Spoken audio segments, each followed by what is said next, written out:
एका जंगलात कोल्हा आणि त्याचा मित्र बगळा राहत होता. कोल्हा दिसायला हुशार पण वागायला थोडा चालू होता.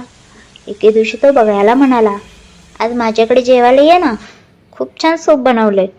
बगळा खुश होऊन गेला, पण कोल्ह्याने काय केलं, सूप सरळ सपाट ताटात वाढलं. कोल्हा आपली जीभ लावून सूप चाटत होता.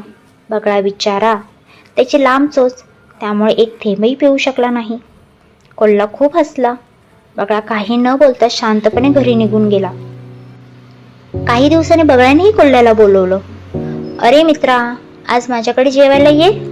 कोल्हा अहंकारात गेला, पण बगळ्याने काय केलं, सूप एका लांब उंच बारीक माठात वाढलं. बगळा आरामात चोच आत घालून सूप संपवू लागला. कोल्हा मात्र त्याचं तोंड आत जातच नव्हतं. त्याने खूप प्रयत्न केले, पण सूप काही पिता येत नव्हतं. बगळा हसला. कोल्हा लाजला आणि घराबाहेर गेला.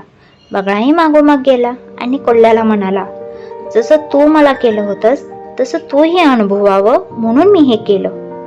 कोल्हा म्हणाला, मित्रा, आता मी कधीच कोणाशी खोटं वागणार नाही. आणि ते पुन्हा चांगले मित्र झाले. तात्पर्य, कधी कधी जशास तसं वागण्यातही शहाणपणा असतो. अशाच छान छान गोष्टीसाठी चॅनलला नक्की लाईक, शेअर आणि सबस्क्राईब करा. धन्यवाद.